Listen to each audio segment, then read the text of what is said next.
Voilà. Alors, le cours de ce soir est intitulé « Des adultes ou des pères ?» Véritablement, est-ce que vous êtes des adultes ou est-ce que vous êtes des pères?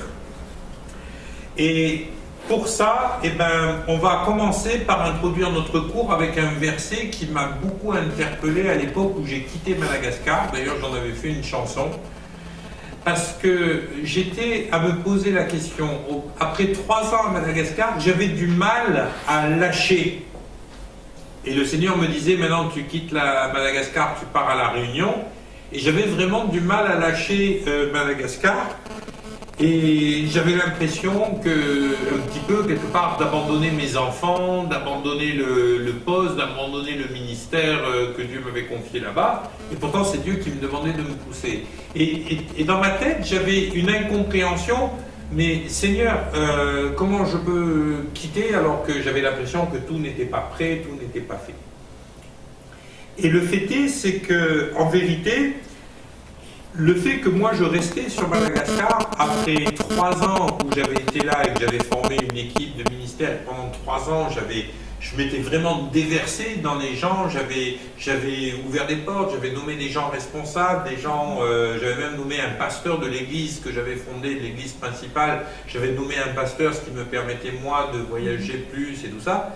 Mais le fait est, c'est que le fait de ma présence simplement empêcher, quelque part, le pasteur que j'avais nommé, qui s'appelle Renaud, qui aujourd'hui est responsable de cette œuvre à Madagascar, ça l'empêchait de rentrer pleinement dans l'appel de Dieu. Pourquoi?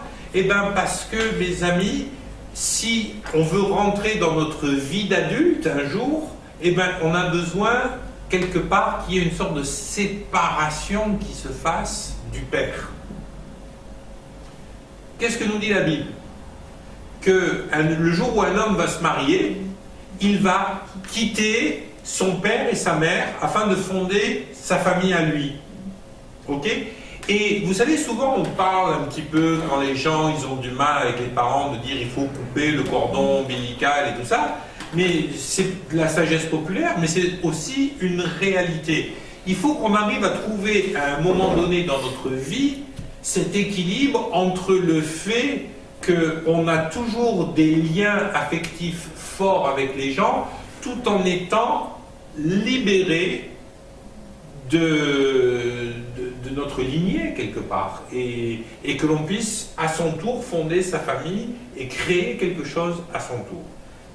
Et le fait est, c'est que Renaud, malgré tout son désir de bien faire, le fait même que j'étais toujours présent l'empêchait de rentrer et de prendre pleinement ses responsabilités. Et c'est pour ça que Dieu m'a demandé de me retirer à un moment donné.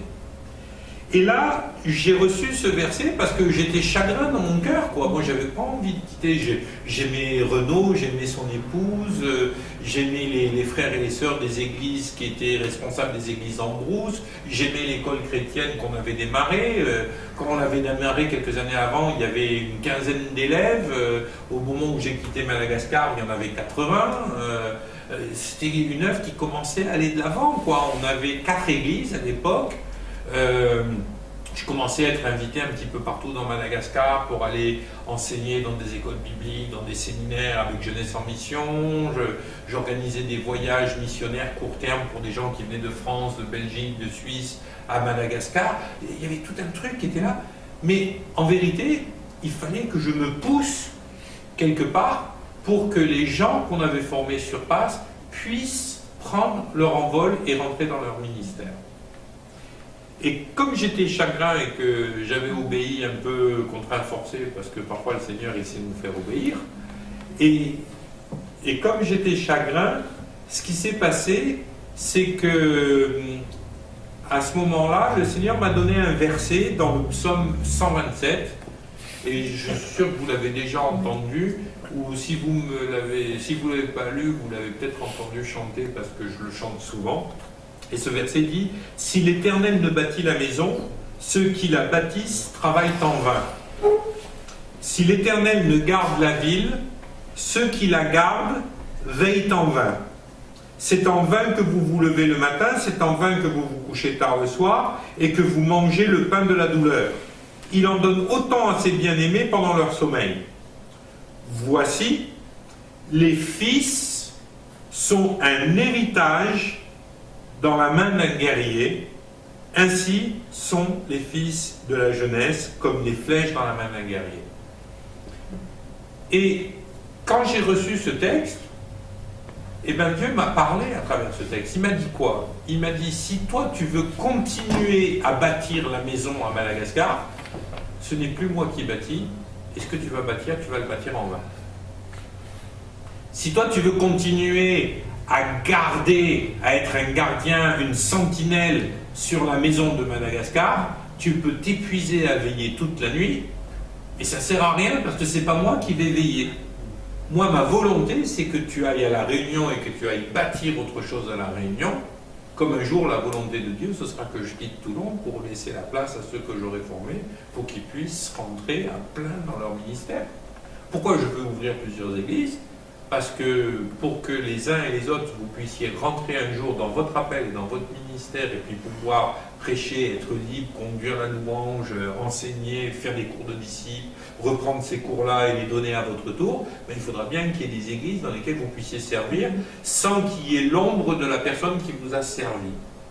Donc le Seigneur, à travers les premiers versets de ce psaume 127, me disait, voilà, il y a un temps pour tout, il y a un temps pour que tu bâtisses, sous ma directive, tu as bâti pendant tout le temps que tu avais à bâtir, ensuite tu as surveillé, tu as été le surveillant. Vous savez que le terme évêque, que l'on retrouve dans le Nouveau Testament, signifie surveillant. Tu as été le surveillant de l'œuvre, tu as été le garant que l'œuvre soit dans la vision et tout ça, mais maintenant il est temps de laisser ton bébé qui a grandi prendre son envol pour qu'il devienne adulte et qu'à leur tour il puisse devenir père, et il est temps que toi tu t'en ailles. Et deuxième partie de ce texte, qui est pour moi extraordinaire, voici les fils sont un héritage de l'Éternel, les fruits des entrailles est une récompense. Donc eh ben, moi j'avais des fils et des filles, dans le sens des gens que j'avais formés à Madagascar. C'était comme un héritage, c'était comme une récompense. Voici, ils sont comme les flèches dans la main d'un guerrier. Autrement dit, Dieu m'avait donné ses fils et ses filles comme des flèches dans la main d'un guerrier, afin que l'œuvre puisse continuer à se propager et à aller de l'avant. Ben moi, ce verset, il m'a consolé le cœur. Je me suis dit, mais Seigneur, c'est génial en fin de compte. Et là, j'ai appris un truc, c'est que Dieu attendait de moi que je sois un papa, pas un adulte. Et on va voir à travers ce texte, à travers ce cours, la différence qu'il y a entre un père et un adulte. Un adulte, à quoi il pense? À lui. Il pense à lui, il pense à sa propre promotion, il pense à se bâtir sa vie, il pense à se bâtir un capital, il pense à bâtir une maison, il pense à tout ça, il pense à bâtir sa carrière. Mais quand vous devenez père, je peux vous garantir que tout change.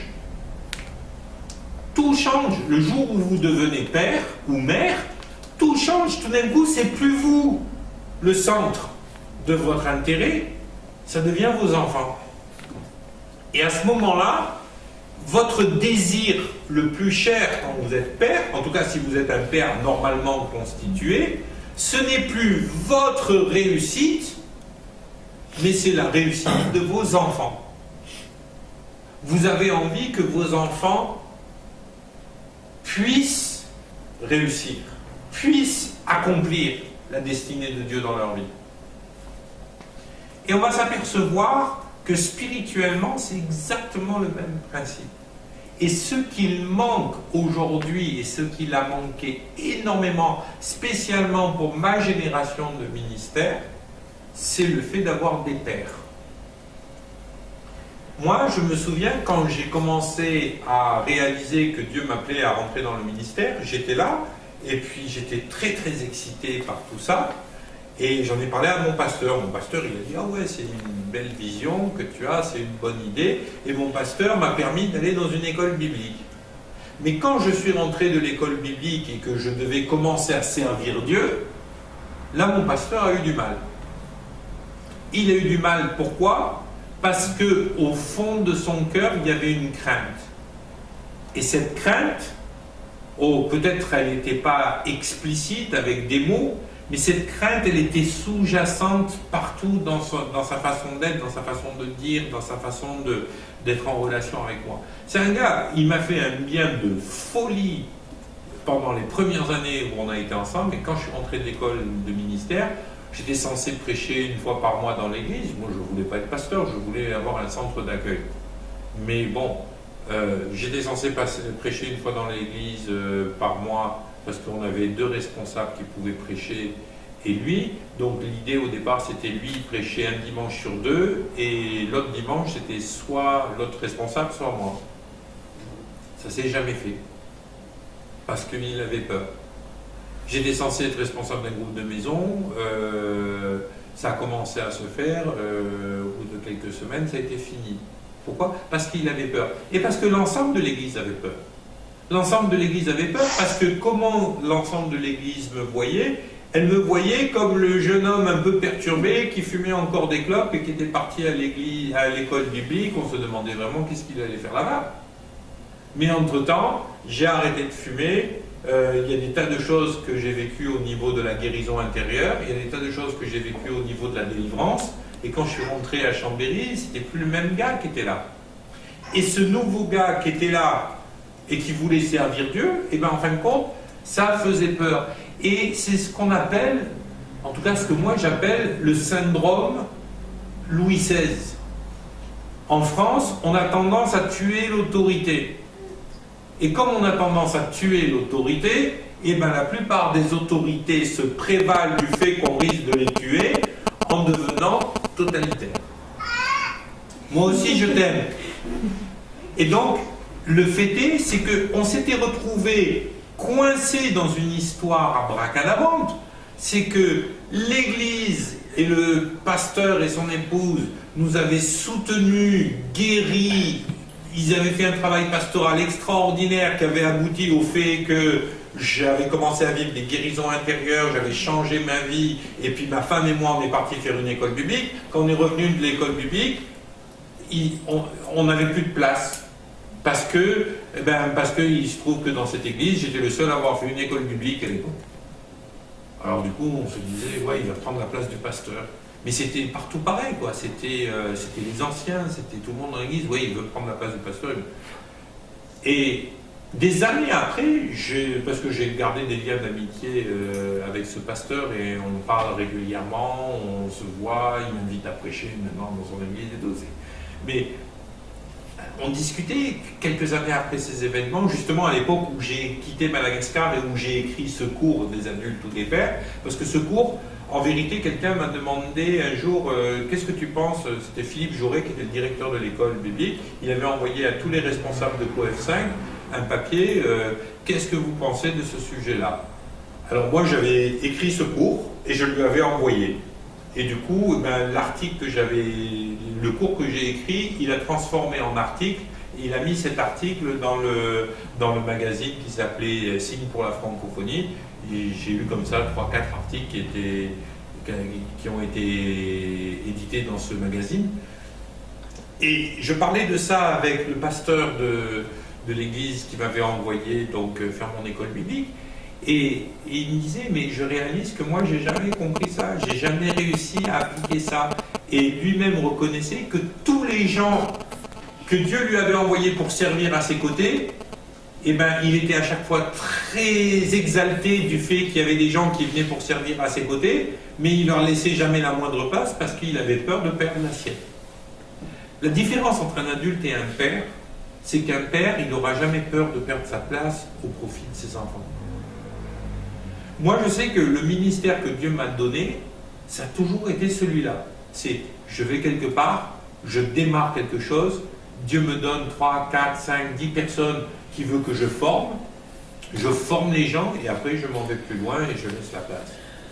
C'est mon appel, c'est mon ministère en tant qu'apôtre, que de faire des choses comme ça. Et ensuite, je vais visiter les églises que j'ai fondées et je vais les visiter comme un papa visite les enfants. Je ne vais pas dans les églises que j'ai fondées les visiter comme si que j'étais un ministère itinérant. Quand je vais dans des églises que j'ai fondées, je ne veux pas y aller en ministère itinérant. Je ne veux pas y aller en invité parce que je ne suis pas invité. Mais par contre, quand j'y vais, je suis soumis à l'autorité que j'ai parfois installée moi-même dans l'église. Et c'est pour ça que je ne m'impose jamais dans les églises que j'ai fondées.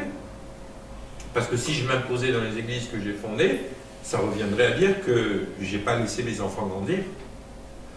Nathan va se marier dans 2 mois. Mais quand il va se marier dans 2 mois, eh ben, si aujourd'hui j'ai encore une certaine autorité sur sa vie, il vit chez moi, donc c'est normal que j'ai une autorité sur sa vie, mais dans 2 mois, quand il sera marié, si je veux continuer à exercer mon autorité, vous imaginez, je lui téléphone le soir, sur le coup de 11h du soir, maintenant, t'étais bien brossé les dents, ce serait une aberration.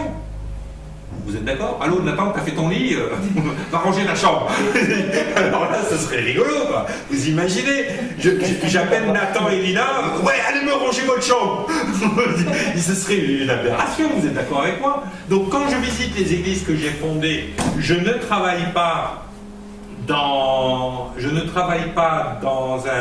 un contexte d'autorité, mais je ne travaille pas non plus comme un invité. C'est-à-dire que je prends la liberté, comme je prends la liberté avec mes enfants de parler et de dire ce que je trouve qui va et ce que je trouve qui ne va pas, de la même façon, quand je vais dans les églises que j'ai fondées, j'ai aussi cette liberté et cette autorité pour dire aux gens, là je trouve qu'il y a quelque chose qui va, ou là je trouve qu'il y a quelque chose qui ne va pas. Ok? Donc, en principe, le principe d'être un père, c'est d'être capable de se retirer au bon moment. Le problème, c'est que la plupart des pères, dans notre vie d'aujourd'hui, dans notre société d'aujourd'hui, la plupart des pères se retirent bien avant que leur mandat soit fini. Il y a quelques cas extrêmes dans l'autre sens où ils ne se retirent jamais et ils sont envahissants, mais la réalité, c'est que la plupart des pères se retirent avant. Ils se retirent avant parce qu'ils ne veulent pas assumer leur rôle de père. Moi, je peux exercer mon ministère sans assurer mon rôle de père. Et si je décide d'exercer mon ministère sans assurer mon rôle de père, je ne reprends personne, tout le monde il est beau, tout le monde il est gentil, et je m'en fous, quelque part. Je préfère être avec des grands sourires avec tout le monde et ne reprendre personne, mais après, qu'est-ce qui va devenir des gens si on ne les reprend pas? Il y a quelques années, je me souviens il est là, c'est Nathan, il peut vous le confirmer, mais il y a quelques années, Nathan, il est venu voir sa mère, et il a dit quoi à sa mère? Maman, je vous remercie pour les fessées que j'ai pris et pour le fait que vous m'ayez tenu à l'époque de ma vie où j'avais vraiment besoin d'être tenu, parce que si vous ne m'aviez pas tenu comme ça, je ne sais pas ce que je serais devenu. Ou plutôt, on sait tous ce qu'un enfant peut devenir s'il n'a pas d'éducation. Il devient quoi? Il devient mal poli, mal élevé, il n'a pas de respect, il n'a pas de relations qui peuvent s'établir avec les gens, ça devient quelqu'un, pas forcément quelqu'un qui tourne mal, mais moi je vais vous dire, on en parlait encore ces jours-ci, quoi. Aujourd'hui, les gens, ils n'ont plus d'éducation. Mais si les gens n'ont plus d'éducation, c'est pas forcément la faute des gamins. Faut-il encore qu'on leur ait donné l'opportunité d'avoir une éducation? Vous savez, ça commence par dire bonjour et merci. Donc le travail du père, c'est d'être présent jusqu'au bout de son mandat de père dans son rôle éducatif. Et c'est d'être capable de se retirer de ce rôle éducatif et de ce rôle d'autorité, tout en restant à disposition pour avoir un rôle de conseiller. Parce que moi, je vais vous dire, quand vous êtes père, vous prenez perpète. Vous prenez perpète. Jusqu'à la fin de vos jours, vous êtes parent. Vous croyez quand vos enfants ils ont grandi, vous savez, oh pétard, je me sens libre aujourd'hui. Ouais, là je me sens libre. Si demain matin j'ai envie d'aller faire un tour avec ma femme, je ne vais pas m'inquiéter de savoir si Nathan il va manger comme il faut à la maison. De toute façon, sa soeur elle lui fera manger. Et puis Océane, elle est bonne cuisinière, elle ne se laissera pas abattre. Mais voilà. Mais à côté de ça, je vais vous dire, Maël il est à presque 20 000 km d'ici en Australie. Mais je vais vous dire une chose, c'est qu'il ne se passe pas un soir ou une nuit sans que je prie pour mon fils Maël, sans que je demande à Dieu de garder ses mains sur lui, de le protéger de toutes les boulettes qu'il risque de faire, de le protéger de tous les pièges du diable, parce que c'est mon fils. Et mon fils, le jour où il aura 40 ans, eh ben moi j'en aurai 65, et le jour où j'aurai 65 ans, et lui 40 ans, ça restera mon petit. On ne change pas. Un père, c'est perpète. Un père, c'est même pas en question de ce que les enfants vont faire ou pas faire, est-ce qu'ils vont être sages, est-ce qu'ils vont pas être sages. Et moi, vous savez, s'il y a un truc, mais alors, qui m'exaspère au plus haut point, c'est quand j'entends des parents dire à leurs enfants « Ah, si tu fais ça, papa, il va plus t'aimer, ou maman, elle va plus t'aimer. » Mais punaise, il vaut mieux se donner une baffe que dire un truc comme ça à son gamin. Parce que le gamin, il vous fait confiance et il vous croit. Est-ce que vos enfants, ils ont besoin de faire quelque chose pour mériter votre amour? Non. Ils méritent l'amour de leurs parents parce qu'ils sont les enfants de leurs parents. Amen. Alors, la première chose qui est importante à comprendre ce soir, c'est qu'à un moment donné, il va falloir accepter de devenir spirituellement des parents. Et ça, que vous soyez parents dans le naturel ou pas, c'est quelque chose qu'il va falloir apprendre. Et beaucoup de gens, ils me disent, ben, je ne comprends pas comment devenir un père ou une mère spirituelle. Alors, pour commencer, on va mettre un bémol à cette histoire de père ou de mère spirituelle. La Bible nous dit de n'appeler personne sur cette terre père ou mère. Donc, il n'est pas question d'avoir là une sorte de parent spirituel dans le sens humain du terme, mais c'est à nous d'être parents. C'est-à-dire que c'est une relation qui est assez particulière. Vous êtes appelés à être des parents spirituels, mais vous n'êtes pas appelés à être les enfants spirituels de qui que ce soit. Un jour, le pasteur Renaud, donc, a pris ma place à Madagascar, me dit oui, tu es mon père spirituel. Je dis ben écoute Renaud, la Bible elle nous dit qu'on doit appeler personne sur cette terre son père spirituel. Donc, je ne veux pas que tu m'appelles mon père spirituel. Toi et moi, on est des frères en Christ. J'ai agi à ton égard comme un parent, de façon à pouvoir te libérer. Mais quelque part, c'est injuste de donner à quelqu'un une autorité qui n'appartient qu'à Dieu. Qu'est-ce qu'a dit Jésus? Jésus a dit quelque chose de vraiment sensationnel. N'appelez personne sur cette terre votre Père spirituel, parce que le seul Père spirituel que vous avez, il est dans les cieux. Amen. Votre Père spirituel, il est dans les cieux. Autrement dit, il y a des hommes et des femmes dans le corps de Christ qui sont appelés à être des parents spirituels, mais personne dans le corps de Christ n'est appelé à être un enfant spirituel. Alors, ça peut nous paraître complexe au niveau intellectuel, mais en vérité, ce n'est pas si complexe que ça. Ce n'est pas si complexe que ça. Et je vais vous donner un exemple. Si vous aviez un bébé et que vous deviez travailler, qu'est-ce que vous feriez? Vous chercheriez une nounou. Ok? Vous chercheriez une nounou et quel genre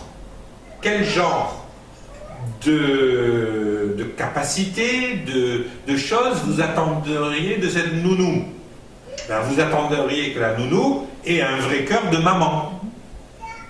Parce que vous, en tant que parent, vous voulez que la nounou à qui vous allez confier vos enfants soit quelqu'un qui a un véritable cœur de parent. Amen. Ok?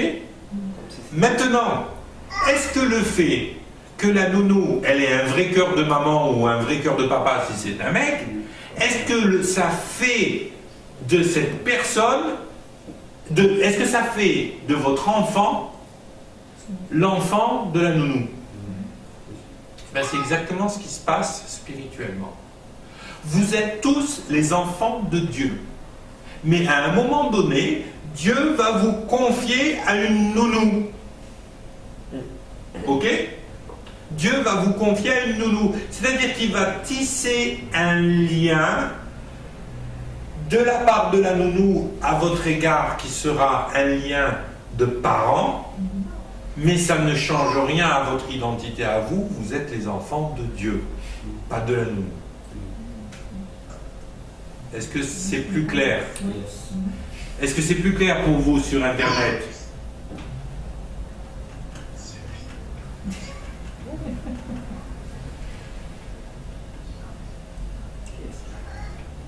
Ok? Oui, je lis, attendez, je lis, voilà. Exactement, Annie. Voilà, le Seigneur te donne d'être une mère spirituelle, mais bon, tu es l'enfant spirituel de Dieu. On est bien d'accord. Alors, ce qui est important dans cette notion, c'est que beaucoup de gens ont l'impression qu'ils vont rentrer dans leur ministère et qu'à partir de là, ils vont devenir indispensables. Et ça, c'est une des pierres d'achoppement. Alors, on va relire le début de ce verset du psaume 127. « Si l'Éternel ne bâtit la maison, ceux qui bâtissent travaillent en vain. » Beaucoup de serviteurs de Dieu, parfois, ils ont le sentiment qu'ils sont indispensables à la construction de la maison. Ils sont indispensables à la construction de l'église locale. Ben moi, je suis désolé, mais la Bible, elle nous dit, c'est Christ qui bâtit son église. Christ, il n'a pas dit, Pierre, viens voir, tu es Pierre, et sur la déclaration de foi que tu as fait comme quoi j'étais le Messie, tu vas me bâtir une église. Il n'a pas dit ça. Il a dit, Pierre, tu es Pierre, ce que tu as déclaré, c'est la vérité de Dieu, c'est un fondement pour la construction de l'église, le fait que je sois le Messie, la pierre angulaire, et sur ce fondement que tu viens de déclarer, je bâtirai mon église. Amen. Amen. Ben déjà, la première chose à faire pour devenir un vrai parent, c'est de savoir qu'on n'est pas en train de bâtir la maison, Dieu est en train de bâtir la maison. Autrement dit, moi je sais, je vous donne un exemple tout bête, hein. Là vous avez mes deux fils, le blanc et le noir. Le blanc avec un t-shirt noir et le noir avec un t-shirt gris. Eh bien, vous savez quoi? Pourquoi je dis mes deux fils? Parce que lui, c'est mon fils dans la chair, et parce que lui, je l'ai adopté pour qu'il puisse frapper sa sœur. Parce que ma fille, elle était trop teigne avec lui, et il fallait qu'il puisse se défendre. Et comme on ne peut frapper sur une fille qu'à partir du moment où c'est notre sœur, autrement on n'a pas le droit, les femmes, les autres, on ne peut pas. C'est pas grave, on rigole. Ok? Donc, mais qu'est-ce qui s'est passé en réalité? En réalité, moi, depuis que je le vois venir à la maison, je crois que la première fois qu'il est venu à la maison, il devait avoir 16 ans, depuis qu'il vient à la maison et que je le vois, Dieu m'a parlé que j'avais des choses à verser dans son cœur. La première fois que je lui en ai parlé, il n'était même pas dans l'église ici. Et puis, voilà, je sais que j'ai quelque chose à verser et à construire dans son cœur. Ça n'en fait pas de lui mon fils, c'est le fils de Dieu. Et moi, je ne suis pas indispensable, mais Dieu me l'a confié, comme si j'étais une nounou, pour un temps donné. Et quand vous confiez un enfant à une nounou, c'est pas pour un temps indéterminé. Il y a des horaires, vous les respectez, vous allez la chercher, votre enfant, vous allez le ramener, vous allez... Voilà, la nounou, elle ne peut pas dire à un moment donné, ah non, ce soir je ne vous le rends pas, j'ai envie de vous regarder. Si la nounou a fait ça, vous lui tirez 2 taquets pour récupérer votre gamin. Hein, ok? Eh bien, excusez-moi, mais parfois, Dieu il est obligé de tirer 2 taquets à certains serviteurs de Dieu parce qu'ils ne veulent pas rendre les brebis que Dieu leur a confiées. Amen. Est-ce que vous comprenez le principe?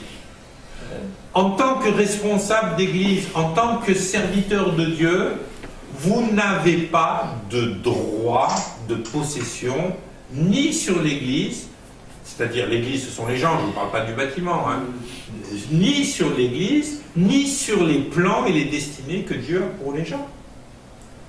Amen. Moi, quand quelqu'un vient me voir et me dit Dieu m'a dit ça, ben gloire à Dieu. Yes. C'est pas à moi de décider si Dieu t'a parlé ou pas. Et parfois, moi j'ai des gens qui viennent me dire Dieu m'a dit ça, et je sens dans mon cœur que c'est pas Dieu qui a parlé. Mais je ne peux pas venir dire aux gens, alors généralement je les invite à réfléchir, à avoir des confirmations, des choses comme ça. Mais qui je suis pour dire non? C'est ce qu'il y avait à choper avec mon pasteur à Champéry, c'est que ben, lui, il m'avait dit non. Il ne voulait pas, non, c'est pas Dieu qui t'a parlé, c'est pas Dieu. Si Dieu t'avait parlé, il aurait parlé d'abord dans l'église. Ben non, Dieu il ne parle pas d'abord dans l'église pour te parler ensuite à toi. Il te parle d'abord à toi et puis éventuellement il va donner des confirmations dans l'église. Ok? Donc vous n'êtes pas en droit de dire aux gens Dieu il ne peut pas t'avoir dit ça, ou il veut. Ouais, bah, si le gars il dit ouais Dieu m'a demandé de me prostituer pour financer l'église parce qu'en tant que prostituée je gagnerai beaucoup et j'aurai une belle dîme, là je vais te dire là c'est certainement pas Dieu qui t'a parlé. Ça c'est sûr. Parce que ça ne va pas avec l'accord de. Mais si vous venez me dire, écoutez, Dieu m'a dit de me marier avec un tel, eh bien, va te marier avec un tel. Je dis, bon, c'est pas à moi de te dire oui ou non. Maintenant, après, si tu veux, on peut prier ensemble pour ça. Si tu veux, on peut prendre du temps ensemble pour ça. Mais c'est toi qui es libre de tes choix. Si Dieu, il te dit que tu. Ouais, un jour, il y a quelqu'un, il est venu me voir, il me dit, ouais, je vais m'engager dans la Légion. J'ai dit, tu sais, d'abord la Légion c'est plutôt dur, et puis moi j'ai un problème, j'ai plus de problème avec l'armée, hein, comme quand j'étais ado ou jeune adulte, hein. Mais par contre je continue à avoir un problème avec la Légion. Vous savez pourquoi? Parce que dans la Légion, tous les soirs, au moment de se coucher, il y a la prière du légionnaire qui est faite par le sergent-major, et puis si vous ne le faites pas, vous faites des pompes et vous prenez des coups de pied dans le bas du dos. Et la prière du légionnaire, c'est que mon Dieu c'est mon fusil, ma femme c'est mon fusil, je respecte Dieu, je respecte ma femme, mais celui dont j'ai besoin de prendre soin c'est mon fusil. Et puis il y a comme ça une dizaine de déclarations dans la prière du légionnaire. Grosso modo, j'aurai le temps de m'occuper de Dieu quand je serai plus capable de tenir mon fusil, quoi. Eh ben, je lui dis, est-ce que tu es sûr que tu as envie en tant que chrétien d'aller t'engager dans un truc comme ça, quoi? Est-ce que c'est sûr que Dieu t'a parlé dans ce sens-là? Ah oui, Dieu m'a parlé. Si Dieu t'a parlé, fais ce que tu veux, hein. Voilà. Et le gars, ben, il est allé s'engager dans la Légion, et puis il est rentré dans la Légion, mais je peux vous dire une chose, c'est qu'il n'a plus jamais foutu les pieds dans une église depuis, quoi. Il n'a plus foutu les pieds dans une église depuis. Alors, parfois, il faut faire attention parce que on peut recevoir des choses pour la vie des gens, mais le fait d'avoir reçu une information de Dieu pour la vie des gens ne nous donne pas de droit sur la vie des gens. Et un père, c'est ça. Un père, c'est quelqu'un qui, à un moment donné, eh ben, continue à aimer ses enfants, même quand il voit ses enfants se planter. Même quand il n'est pas d'accord avec ce qu'ils font, il est capable de continuer à les aimer, mais quand son rôle d'autorité dans la vie de ses enfants est passé, eh ben, son rôle est passé, et puis tout ce qui lui reste à faire, c'est de prier, d'intercéder, et de se tenir à disposition pour conseiller, mais en aucun cas, c'est de prendre une nouvelle autorité. Apprendre à libérer. Il faut comprendre que dès le départ, l'autorité que Dieu vous donne en tant que parent, dans le naturel comme dans la notion spirituelle, dès le départ, c'est une autorité à durée limitée. On a cité ce verset tout à l'heure de Genèse 2,24, c'est pourquoi l'homme quittera son père et sa mère et s'attachera à sa femme et ils deviendront une seule chair. Autrement dit, il faut comprendre un truc, c'est que la relation que l'on a avec nos parents, c'est une relation, c'est un CDD, et pas un CDI. C'est un CDD. C'est-à-dire qu'on a une relation qui est appelée à se transformer, a changé. La relation que j'avais avec mes enfants quand ils avaient en dessous de 10 ans, ça n'a pas été la même que quand ils ont eu au-dessus de 10 ans. Et la relation que j'ai eue avec mes enfants quand ils ont passé 15 ans, elle était encore différente. Et la relation que j'ai aujourd'hui avec mes enfants, elle est encore différente. Et la relation que j'aurai demain avec mes enfants quand ils seront mariés, elle sera encore différente. Pourquoi? Parce qu'à partir de cette notion du mariage, il se passe quelque chose de particulier. C'est pourquoi l'homme quittera son père et sa mère et s'attachera à sa femme et ils deviendront une seule chair. La seule relation exclusive que Dieu tolère en dehors de la relation qu'il a avec nous. Vous savez que la relation avec Dieu est censée être exclusive. Hein? Tu n'auras pas d'autre Dieu devant ma face. Ok? Mais la seule relation exclusive que Dieu tolère dans les rapports humains, pas dans les rapports avec lui, mais dans les rapports humains, c'est la relation de couple. L'homme quittera son père et sa mère, donc là il y a quelque chose qui est de l'ordre de l'exclusion. Ça ne veut pas dire qu'on n'a plus de relation avec nos parents, mais il y a une exclusion de la vie du quotidien pour s'attacher à sa femme et de devenir qu'une seule chair. Et mes amis, c'est quelque chose qui est impressionnant. Dieu nous appelle à être une seule chair avec notre conjoint, c'est-à-dire qu'avec notre conjoint, là aussi on a pris perpète. Parce que si je suis une seule chair avec ma femme, ça veut dire que je serai une seule chair et que s'il me manque la moitié de ma chair, je suis mort. Si je vous coupe en deux, vous croyez que vous allez vous sentir comment à la sortie du cours ce soir? Vous allez vous sentir un petit peu mort. Parce que couper en deux, je pense pas que... je pense pas que vous soyez en mesure de sortir même du cours. Ok? Eh bien, ça devrait être comme ça qu'on voit notre conjoint. Moi, mon conjoint, je le vois comme ça. Ma femme, c'est moi. Et moi, c'est ma femme. Et pourtant, on est deux entités différentes, avec des caractères différents, avec des attributs physiques différents, et heureusement, parce qu'autrement, on aurait fait le mariage gay avant l'heure. Mais je vais vous dire une chose, je suis incapable de fonctionner avec l'idée même de ne pas être avec ma femme. Pour moi, c'est une impossibilité. Aujourd'hui, les gens, ils ont perdu ça de vue. Mais la seule relation d'exclusivité qu'on est censé avoir au niveau du genre humain, c'est avec notre époux. Avec tous les autres, avec nos enfants, c'est tout du CDI, c'est tout du CDD, c'est à durée déterminée, c'est des relations qui vont évoluer et qui vont parfois se finir. En tant que serviteur de Dieu, en tant que responsable, vous allez être amené à vivre ce genre de déchirement. Vous savez, le monde parfait avec les petits oiseaux et les bisounours, ça n'existe pas. C'est pas biblique. D'ailleurs, trouvez-moi bisounours dans la Bible. Ok? Ça n'existe pas, les bisounours, dans la réalité. Et moi, j'avais l'impression, vous savez, que tout serait toujours merveilleux avec le corps de Christ, que ça allait. Et puis, un jour, je me suis posé ces questions, et puis très récemment encore, j'ai médité beaucoup là-dessus, sur la notion. Est-ce que vous avez remarqué qu'on a toujours l'impression que c'est les gens qu'on a le plus aidés dans l'Église qui nous font le plus de problèmes? Qui c'est qui a déjà eu cette impression? Personne? Moi j'ai eu souvent cette impression. Et vous savez pourquoi?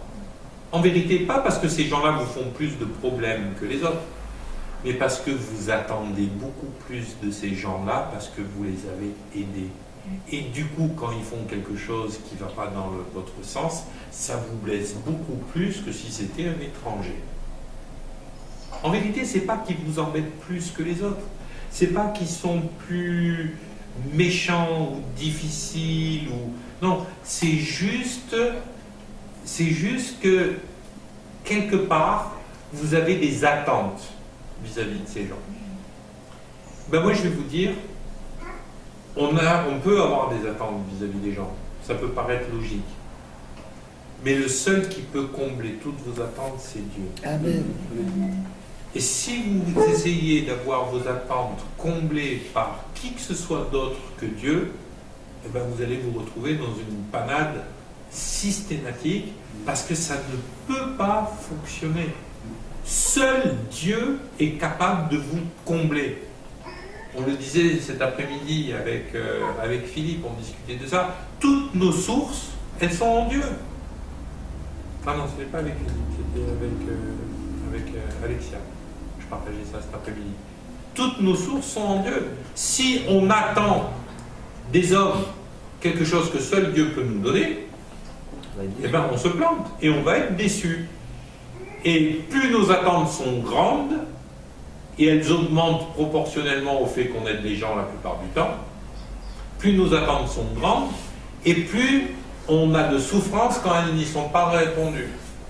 Alors, le problème, c'est que quand on devient des pères, on change complètement de ce principe et on rentre dans un autre principe. Un principe où on va être capable de donner en tant que père sans rien attendre en retour. Moi, allez, Nathan, je le nourris depuis une vingtaine d'années, et quand vous voyez ce qui se colle derrière la cravate, vous vous demandez comment il fait pour être fin comme ça. Moi, si je mangeais un quart de ce qu'il mangeait, je deviendrais bibendum. Là, j'avoue que j'ai une certaine jalousie à ce niveau-là, parce que j'aime bien manger, et moi je suis obligé de me restreindre, et regardez. Voilà. Ok. Est-ce que vous imaginez que Nathan, il se marie dans 2 mois, le jour de son mariage, il dit ok, Nathan, viens, on va régler nos comptes. Donc 20 ans de pension, 3 repas par jour, moins les 3 années que tu as passées à JR, moins les quelques semaines que tu as passées chez tes grands-parents en vacances et tout, bon, allez, tu me dois tant. Sérieusement, quel père ferait un truc pareil? Ce serait Nathan, il me dirait, papa, t'as pris tes cachets ce matin, t'es sûr, ça va, écoute, respire un grand coup, et puis il appellerait Chalucé pour qu'il m'enferme, quoi. Parce que j'aurais pété un câble. Eh bien, mes amis, quand vous êtes des parents spirituels, apprenez à donner comme vous donnez à vos enfants naturels, sans rien attendre en retour. D'abord parce que ça vous évitera d'être déçus, et puis ensuite parce que c'est ce que Dieu veut. Je vous rappelle une chose, c'est que Jésus a donné sa vie à la croix sans rien attendre en retour. Il a donné gratuitement. Il a offert sa vie pour nous faire du bien sans rien attendre en retour. Eh bien, il faut que nous apprenions, nous aussi, à agir de la sorte. Il faut que nous apprenions à agir quand on exerce notre ministère sans rien attendre en retour. Amen. Et ça, c'est quelque chose que les gens qui sont des adultes en Christ n'arrivent pas toujours à faire. On va lire 1 Jean, chapitre 2, versets 12 à 14. Et ça, c'est un texte qui est vraiment intéressant parce qu'il nous montre qu'il y a, comme dans le naturel, une progression qui va nous amener à devenir père. Jean nous écrit la chose suivante. « Je vous écris, petits enfants, parce que vos péchés vous sont pardonnés à cause de son nom. » Autrement dit, il parle bien d'enfants spirituels, là, hein. Il dit, voilà, vous avez cru en Jésus-Christ, donc, comme vous avez cru en Jésus-Christ, vos péchés ont été pardonnés à cause de son nom. Il nous parle de quelqu'un qui vient de se convertir. Ok? À la conversion, eh ben, souvent on est des bébés spirituels. Et quand on forme les gens à l'évangélisation, une des choses que je fais systématiquement, je leur explique, et vous avez amené quelqu'un au Seigneur, c'est un bébé spirituel. C'est-à-dire que le bébé spirituel, vous faites quoi? Si vous avez un bébé, vous le posez sur une étagère, vous revenez une semaine après. Il est mort. Ben ouais, il sera mort. Et puis, ce sera pas rigolo. Combien de fois j'ai vu des gens amener les gens jusqu'à faire une démarche de conversion, et après, ils s'en foutent. Il y a un gars de Jeunesse en Mission qui s'appelle Carlo Brunelli, qui a écrit un livre qui est dans notre bibliothèque, qui s'appelle Porteur de vie. Quand il forme les gens de Jeunesse en Mission pour l'évangélisation, il leur dit systématiquement, vous amenez quelqu'un au Seigneur, vous vous dites que vous en êtes responsable pendant au moins 6 mois. Quitte à aller le chercher chez lui pour l'amener à l'église, mais vous êtes responsable pour l'aider dans ses démarches, vous êtes responsable pour commencer à le nourrir, puisque c'est un bébé, pour lui partager les versets de la parole de Dieu, pour lui donner des clés, pour l'encourager à l'église où il va grandir, etc. Et vous en êtes responsable surtout dans la prière. Amen. Parce qu'un bébé spirituel, un jeune enfant, il n'est pas autonome. Ok? Et ça n'a rien à voir avec l'âge. Hein. Si demain vous allez évangéliser la mamie d'en face, et bien la mamie d'en face, elle peut avoir 70 ans, ben quand vous allez l'évangéliser, ce sera un bébé spirituel. Ok? Donc il faut prendre des responsabilités vis-à-vis des enfants spirituels. Ensuite, il dit, la suite de ces versets, je vous écris, Père, parce que vous avez connu celui qui est dès le commencement. Je vous écris, Père, parce que vous avez connu celui qui est dès le commencement. Et là, on va parler du verbe connaître, tel qu'il est utilisé dans la Bible. Vous savez que dans la Bible, quand il est parlé de connaître, il est parlé d'une très grande intimité, puisque c'est le verbe qui est utilisé pour les relations sexuelles. Abraham connut Sarah, et elle s'est retrouvée enceinte. Ok?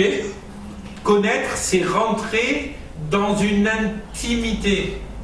Et je vous rappelle un truc, c'est que lorsque les gens sont venus voir Jésus, ouais, n'avons-nous pas chassé des démons en ton nom, n'avons-nous pas guéri des malades en ton nom, n'avons-nous pas, Jésus il dit, arrière de moi, je ne vous connais pas. C'est intéressant qu'il dit ça. Il dit, je ne vous connais pas. Autrement dit, il n'y a pas d'intimité entre nous. Il n'y a pas cette fusion entre nous. Il n'y a pas cette intimité entre nous qui fait qu'on se soit connu. Qu'est-ce que c'est qu'un père, selon Jean?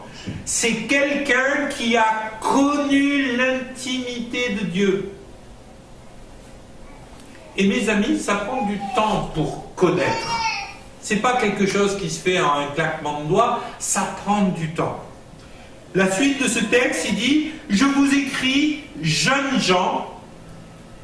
C'est quoi des jeunes gens? Nathan, Fabien, ce sont des jeunes gens. Gaël, c'est un jeune homme.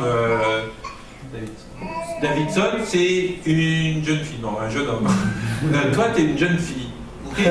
C'est quoi les jeunes gens? Non, toi, non, t'es pas une jeune fille. C'est quoi les jeunes gens? Tu vas voir pourquoi je dis ça. C'est quoi les jeunes gens dans la nature?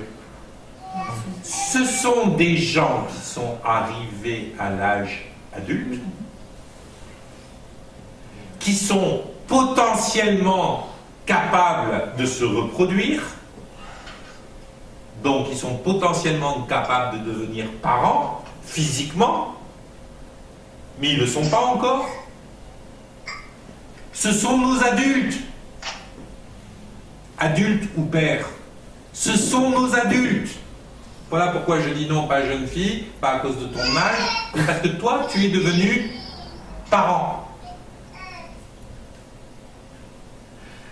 L'importance, la différence plutôt, entre un adulte et un père, ce n'est pas une question d'âge. Il y a quelqu'un qui doit couper son micro. Voilà. Ce n'est pas une question d'âge, c'est une question d'avoir enfanté ou pas. Et là, Jean dit, je vous écris, jeunes gens, parce que vous avez vaincu le malin. Autrement dit, on voit dans ce texte qu'il y a une progression entre le petit enfant, eh bien, il est petit enfant, autrement dit, il est sauvé spirituellement parce que Dieu a vaincu le diable à la croix et il est sauvé, ses péchés ont été effacés. Ensuite, il nous parle de parents qui ont connu l'intimité de Dieu et du Père, et du coup, ils sont capables d'être des parents. Et il parle des jeunes gens qui sont des gens qui ont vaincu le diable, qui ont avancé, qui ont fait du chemin, qui sont capables de résister au diable, mais qui n'ont pas encore cette capacité, cette maturité qui leur permet de dire « je connais le Père et je suis capable d'être à mon tour un Père en Christ ». Vous voyez la différence? Ce n'est pas des grades, c'est des étapes dans notre vie spirituelle. Le problème, c'est que beaucoup de gens restent coincés dans cette deuxième étape. Et quand vous restez coincé dans cette deuxième étape trop longtemps, vous devenez aigri, spirituellement. Parce que vous êtes tous appelés à connaître le Père. Vous êtes tous appelés à devenir des parents en Christ. Amen. Moi, j'ai connu des gens qui étaient des adultes depuis 30 ans en Christ et qui faisaient des ravages parce qu'ils massacraient les jeunes gens qui avaient besoin de Père. Ok? Que font les pères? Le premier rôle du père, vous savez, c'est quoi dans le naturel? Bon, je sais que maintenant ça se fait un peu différemment dans les maternités, mais le premier rôle du père dans l'histoire de la vie de ses enfants, c'est d'aller à la mairie, les déclarer et leur donner leur identité. Vous savez quoi? C'est particulièrement important notre identité en Christ. Si on ne rentre pas dans notre identité en Christ, eh ben on n'arrivera jamais, ne serait-ce qu'à devenir un jeune homme. Regardez le nombre de gens qui ont des vies complètement fracassées parce qu'ils ont des problèmes d'identité. Moi, je me souviens, il y a quelques années, j'avais discuté avec un gars qui était psy. Il me disait que 7 ou 8 personnes sur 10 qu'il rencontrait en consultation en tant que psy, c'était des gens qui disaient « je ne sais pas qui je suis, je ne sais pas pourquoi je suis sur Terre, je ne sais pas quoi faire, je ne sais pas qui je suis. » Un problème d'identité. Et plus ça va, plus ces problèmes d'identité sont réels. Vous savez pourquoi? Parce que plus ça va, dans ce monde, pas spirituel, mais naturel qui nous entoure, plus les pères disparaissent avant d'avoir fini d'élever leurs enfants. Vous savez, moi, quand j'entends des gens dire « oh oui, mais il vaut mieux un bon divorce qu'un mauvais mariage », foutaise! Quand tu as des enfants, excuse-moi, mais il n'y a pas de bon divorce. Il n'y a pas de bon divorce. Parce que un enfant, il a besoin de son père et de sa mère au quotidien pour grandir et pour évoluer. Alors oui, dans certains cas extrêmes, où c'est l'enfer permanent à la maison parce que tu as un père qui boit ou parce que tu as une mère qui est déglinguée ou quoi que ce soit, peut-être que dans un cas extrême, on pourrait dire, eh ben, il vaut mieux se séparer. Et moi, ça m'est arrivé de dire à des gens, vous vous séparez. Ça m'est arrivé de dire à une jeune femme, écoute, quitte ton mari parce que c'est un fou furieux. Il lui tapait dessus à coups de pied dans le ventre alors qu'elle était enceinte. Il déchirait ses robes et ses jeans à coups de couteau de plongée. Un fou furieux. Je lui dis, ben, quitte-le. Et j'ai changé les serrures de sa porte. J'ai pris un sac avec les affaires du mari que j'ai amené chez moi et je lui dis, quand ton mari rentre tout à l'heure, elle était comme ça, tu ne l'ouvres pas la porte, tu lui dis, va voir le pasteur, il a tes affaires. Et quand il est arrivé chez moi, le gars à Madagascar, il s'est pointé chez moi en roulant la mécanique. Ouais, qu'est-ce que c'est cette histoire? Je dis, qu'est-ce que c'est cette histoire? J'ai posé le sac par terre, je l'ai attrapé par le col de la chemise, j'ai tourné le col de la chemise d'un quart de tour, donc il a commencé à devenir un petit peu tout rouge. Et j'ai dit, la prochaine fois que tu lèves la main sur ta femme, je te casse en deux. Il m'a dit, oui, c'est pas une façon de parler pour un pasteur. J'ai dit, j'en ai rien à cirer de quelle façon il faut parler quand on est pasteur. Si tu lèves encore une fois la main sur ta femme, je te casse en deux. Comme ça, tu verras qu'est-ce que c'est d'avoir quelqu'un qui est capable de te donner du répondant. Et je peux vous garantir que je l'aurais fait. Parce que mon rôle en tant que pasteur, c'est aussi de protéger la veuve et l'orphelin. Et dans ce cas-là, eh ben, elle était veuve d'un mari qui était mort depuis longtemps, même s'il était censé être chrétien et serviteur de Dieu. Moi, je vais vous dire un truc. Un truc comme ça arrive aujourd'hui, je refais la même chose. Je vais essayer de faire du conseil, de les aider, de les voir au niveau pastoral, mais le gars, il lève la main sur sa femme une fois, pas deux. La deuxième fois, je l'emblâtre. Parce que c'est injuste et qu'on ne peut pas essayer de faire des choses pareilles. Ok? Là, je ne vous parle pas d'un gars qui a un goût de colère à tirer une bave et après il s'effondre, il pleure et il ne sait plus où il en est parce qu'il a fait. Déjà, je trouve que c'est très grave. Mais je ne vous parle pas de ça. Lui, il apprenait un coup de pied, puis c'était de longue, hein, depuis, ça faisait 4 ans qu'ils étaient mariés, ou 5 ans qu'ils étaient mariés, ça faisait 5 ans, ça durait. Hein. Et ben, le mec, il veut jouer les gros bras avec sa femme, qu'il vienne les jouer avec moi. On rigole. On rigole. Parce que la plupart de ces mecs, je peux vous garantir que quand ils ont un gars en face de moi, il s'est écrasé. Hein. Et pourtant, c'était un gars, il faisait du rugby dans le sud-ouest avant d'aller à Madagascar, soi-disant comme missionnaire. Hein. Il faisait du rugby dans le sud-ouest. Hein. C'était un gars, il était comme ça. Mais il s'est écrasé. Vous savez pourquoi? Parce qu'il ne faut pas avoir de courage et de tripes pour pouvoir aller taper sur sa femme comme il faisait. Alors, apprenons à être clair avec ces choses-là. Hein. C'était une petite parenthèse, mais voilà. Et bien, là, j'ai conseillé de divorcer. Parce qu'en effet, il valait mieux divorcer.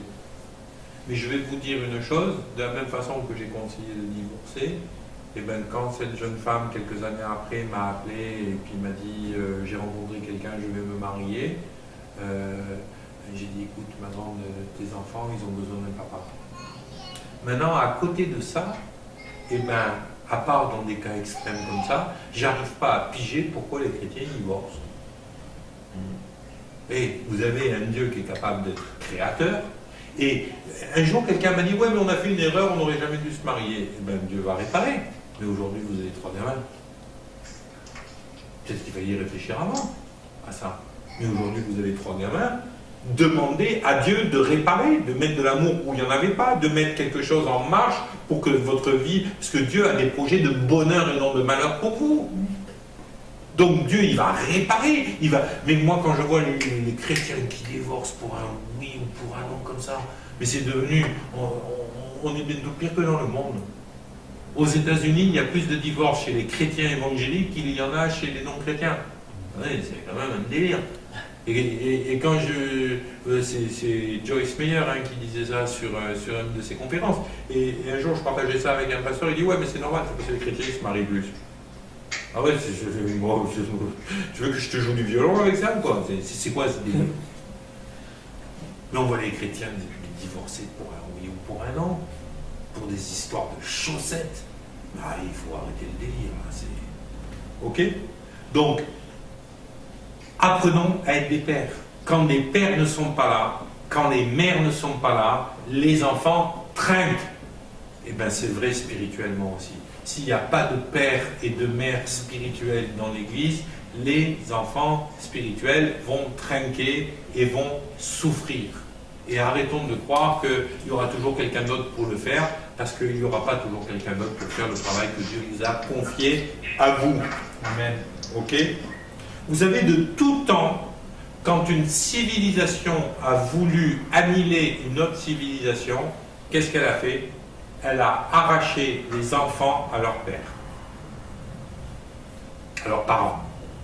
Quand je dis père, je parle de parents, hein, vous l'avez compris.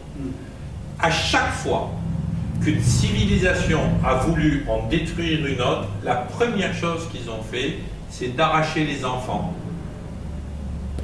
et d'aller éduquer les enfants dans un autre contexte. Les Romains, systématiquement, à chaque fois qu'ils avaient une conquête militaire, ils prenaient les élites de ce pays, ils enlevaient leurs enfants et leurs adolescents, mais surtout les enfants, ils les ramenaient à Rome pour être éduqués à Rome.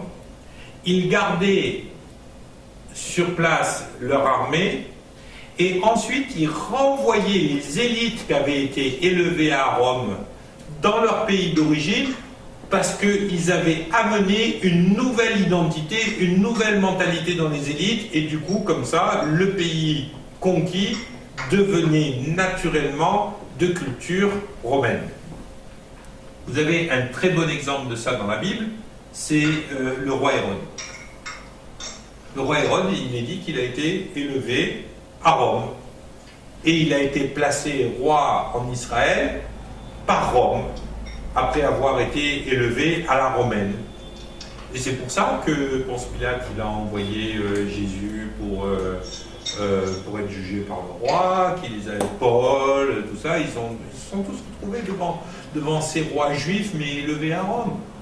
Ok? Pourquoi? Parce que ça détruit l'identité. Quand les parents ne sont plus là pour donner l'identité à leurs enfants et que c'est quelqu'un d'autre qui s'en charge, eh bien, on change l'identité des enfants. On change leur culture, on change leurs coutumes, on change leurs croyances, on change leur foi.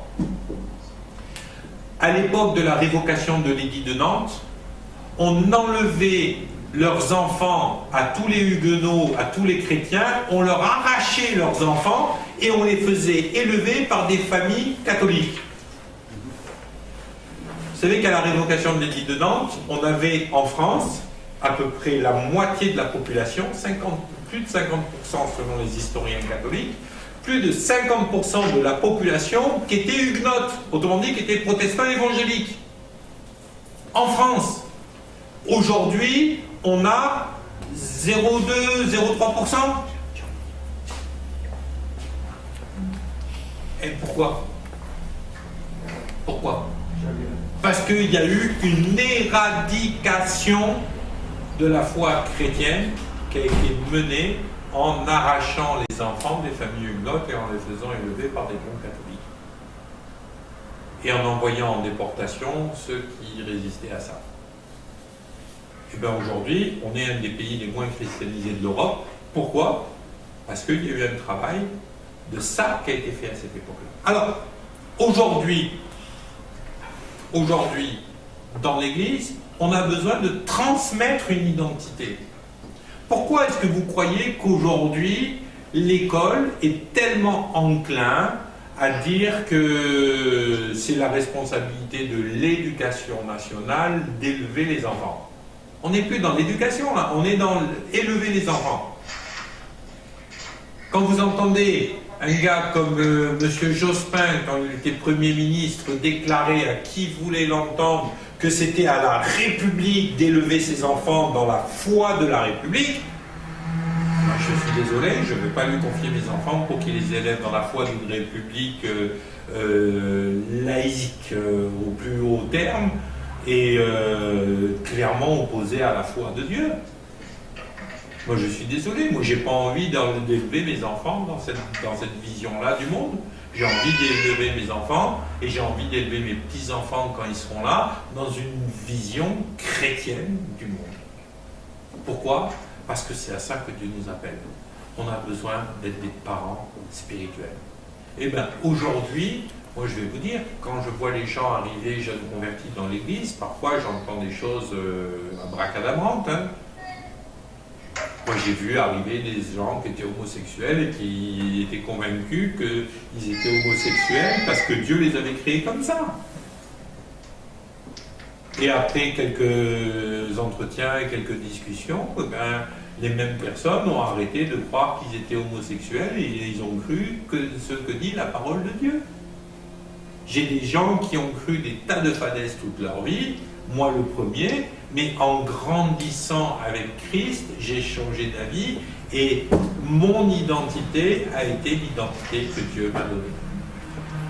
Pour cela, eh ben, on a besoin d'avoir des pères et des mères spirituels dans l'Église qui vont être capables d'être les nounous des enfants de Dieu.